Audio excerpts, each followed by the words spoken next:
Welcome back to What Are Noobs for General Disturbance. This is a T95, it's a Tier 9 American tank destroyer. It's located on the north spawn of Minsk and it's under the command of Andromedaa. Game started. Well, Andromeda's raised his gun and that's a very big one. It's a 155mm howitzer. Howitzer? No, it's a gun, not a howitzer. I'm so used to Arty. Well, no, this one is a gun. It's got 750 alpha. And if you use the HE rounds, you've got 950 alpha. It's even more. And it's a pretty lethal gun. In fact, this tank was known as the Doom Turtle because of its appearance, or it was known as the Boomstick because it had such a powerful gun. Well, it looks to me like he's going to stay near his own cap to start with in this battle. And tank destroyers don't always do that in this sort of game. They tend to try to move down to the heavy encounter area, which is along the midline. Normally they'd stay on the east side of the map, but I get the feeling that what Andromeda is going to try and do is try and pick off any of the enemy tanks that are spotted in the field area. We've got an EBR-90 up at the centre line, and we've got a GSQR up there as well. Now, I haven't seen one of them before.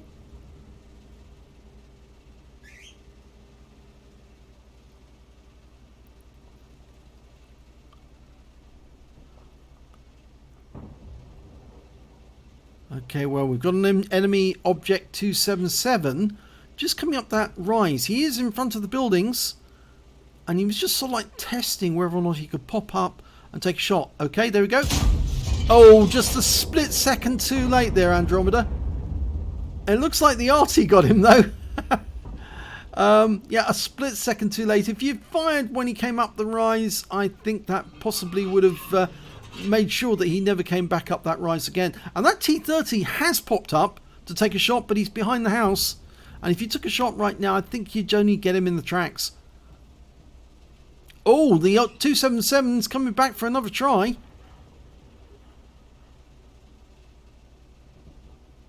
fact, there's a lot of tanks facing off over that ridgeline.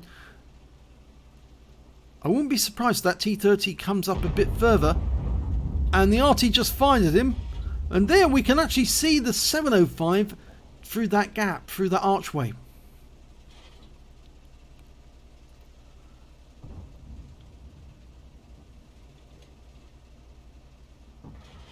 Could just make out the top of the engine deck of that 705, but it'd be a very difficult shot at this range.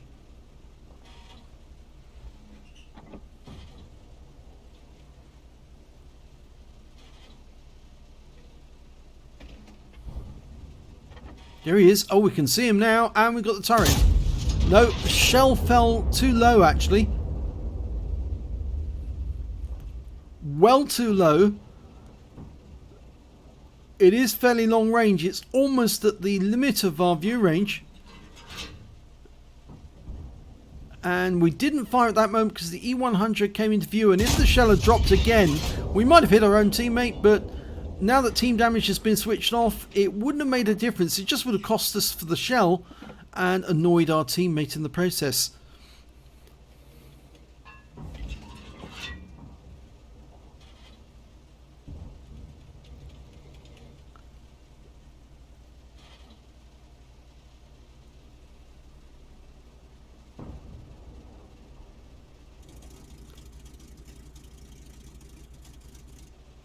Oh, that target's now in view, the 705. And this time round he just, like Matrix-like, moves out of the way just at the moment the shell arrives to avoid the shell hitting him.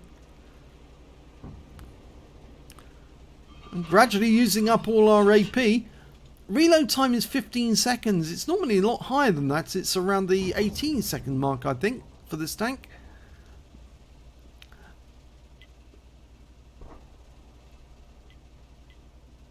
And, oh, well, the T30 died, but he didn't die to our shot. He died to the E100, who fired straight down that little alleyway, or that archway, underneath to hit the T30 on the other side. And there's that GSOR. I think that's one of the new British light tanks. And the 705's made a fatal decision there. Now he's been tracked. And although he's going to get his tracks up before we are able to shoot again, if he stays there, we will put a round into him. Manually aimed this time. Yep, and he's gone. So, first kill. Now, that RU-251's managed to make it all the way up into the north, but I think that he's retreating because the GSOR is after him, so's the UBR-90. And meanwhile, our Conqueror gun carriage is firing out round after round on the enemies. The sad news is that all the tanks that went up on the west side of the map, well, they're no more. Just the Jagdtiger in the south, in the north rather. And I believe that there's another tank. I'm not sure. I think it might be a Batchat. Oh! There's a Batchat 25 ton from the enemy team. He's gone down to that little tunnel. He's coming through. And we're not ready yet, but... Oh, we've lost sight of him. Light tank stealth capability. And there he is. He's been wiped out. Looks like the EBR ran into us. But didn't do any damage, of course. Now team damage switched off.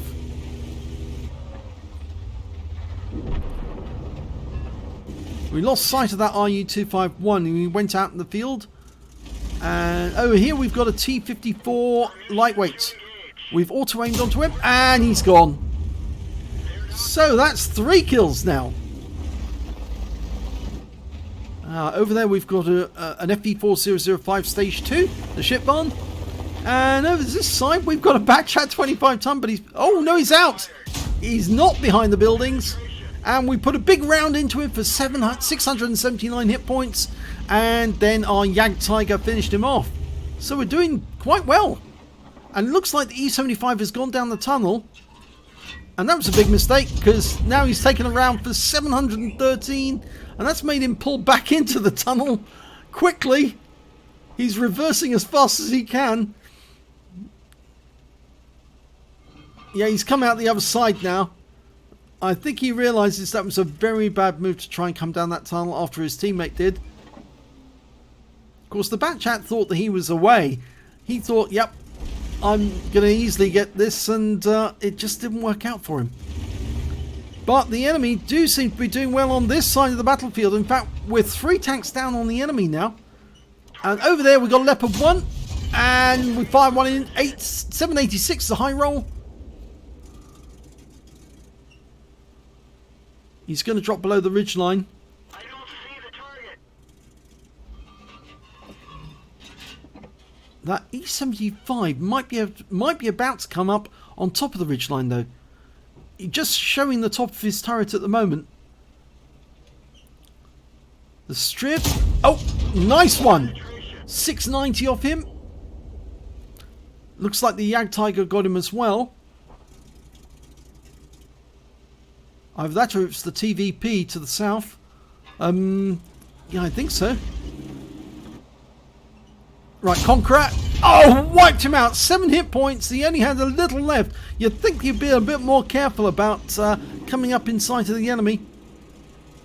I think they've got complacent, you see, now, and we're down to just 2 tank difference between the teams.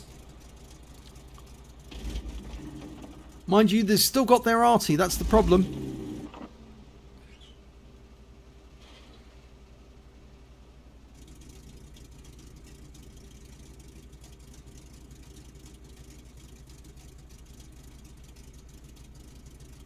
Unfortunately, our Jagdtiger's gone behind those houses, which means we can't support him. And there's the ship barn. He's been spotted by our GSOR and the EBR. Oh dear. Yes, the ship barn killed him. Now, is that ship barn going to go past that gap? I'm wondering about that. I think he might be about to go after that GSOR. If so, he might come up to that gap. And then we can shoot through there, through the buildings, and hit him underneath that arch. But it looks like Andromeda's more concerned about that Object 257, and we've just lost the 257, so it's now just the GSOR and Andromeda to prevent the enemy from winning this game. So it's 2 against 7. 2 against 7, and they do have an Arty. So Andromeda's going to take a forward position in this bush, really, to try and stave off the enemy. And some pretty big opponents coming up against us as well. Although that ship barn hasn't got much in the way of health left. In fact, he goes past that gap. Andromeda will finish him off.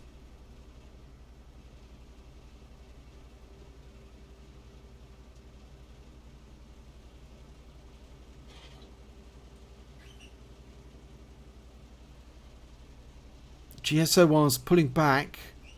I think he might be about to shoot round the corner at that ship barn. He's found him again. Okay, there he is. Oh, and he's been killed. In fact, it was the RU-251 who got killed there. And the enemy's coming towards us on the to our right. Here they come. Object 257 first. Dialing in.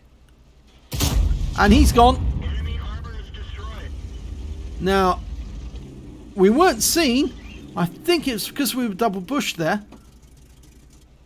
But we've got to believe that that Striv 1030 is fairly close now, because he was at the bridge.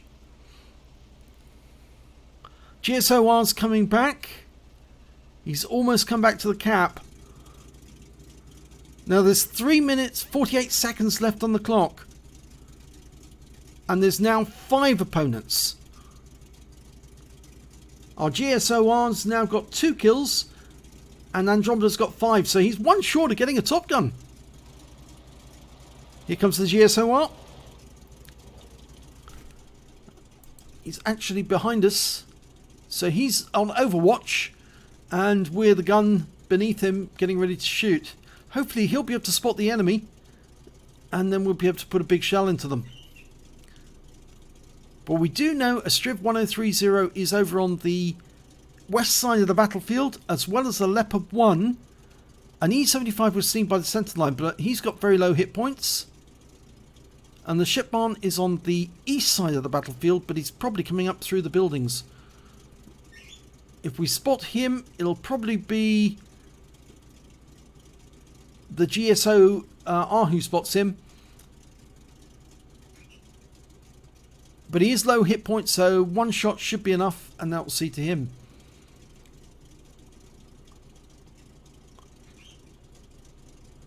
Now, I believe there actually is a T95 at Fort Benning. If you ever get the chance, I'd certainly take it to go down to Fort Benning. I know that Sophie Line did. She did a whole series of videos about them, walking around the tanks with the curator of the museum, actually seeing all of the vehicles. Well, it's not a proper museum yet. They're hoping to get a proper museum like Bovington at Fort Benning. And here comes the Leopard. I thought they'd come from the west side first. He's making his approach. Oh, now, do we fire or not? The thing is, remember that reload time, 15 seconds. And over to there we've got the FP4005. Well, we are going out into the open. There he is. And he auto-aims on, takes him out with 1 shot. We did take a round from that Leopard though for 453. And, oh, that was the Arty, 298. That was a 24 centimeter shell. And we're pulling back into the dip just for a short second, so we can go unspotted. And then we'll pull back out again to take up a position over near these trees.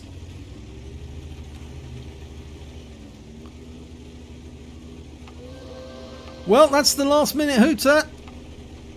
They've managed to survive this long with the death of that Leopard. Andromeda now has the Top Gun, but he could get a Radley Waters. There's the Striv. He actually changed sides. He went up the other side. Can we get a shot? Oh, it's over the rise. It's very difficult to get it. There's the FP4005.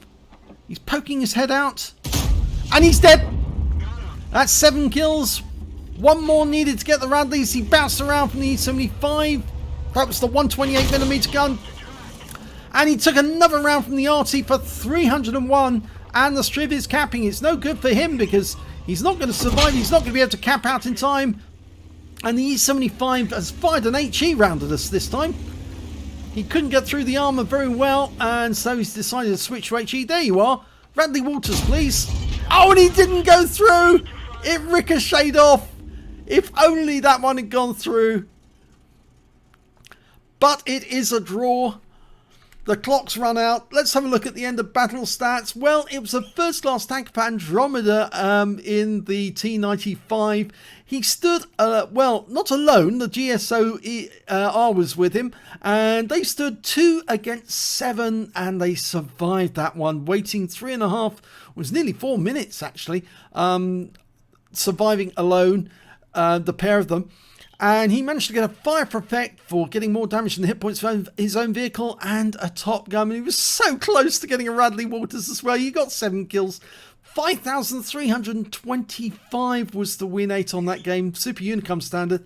Let's have a look at the team score. Yeah, he did get the highest damage on his own team, but it was actually the ship barn on the enemy team. The FB4005 Stage 2, he got the highest damage in the game and also got a top gun for 7,791 hit points. And the next high score after that was Andromeda in the T95 with 4,783. And after that, it was the Leopard 1 with 4,629. When it came to kills, it was Andromeda with 7 kills. The ship barn only managed to get 6 out of that, and then the GSOR managed to get 3, and he did survive the game with 2,690 hit points as well. And when it came to base XP, well, it was actually the ship barn because of the amount of damage he did. That's why he got 776 out of that. And you can see here that Andromeda 693, and the GSOR managed 674. Andromeda fired 19 rounds in that game, got 13 direct hits, 11 penetrations, damage of 4,783 hit points, of which 4,027 were at more than 300 meters. He received 6 hits, 1 was a penetration, 2 non-penetrations, and 3 hits as a result of splash damage. And 2 of those were from the Arty, 1 was from the E75, and he blocked damage of 490 hit points. He damaged 10 of the enemy, killed 7, and on a premium count, he earned 47,178 credits, got 5,588 for courageous resistance. That's for getting an epic medal in a losing or a drawing game.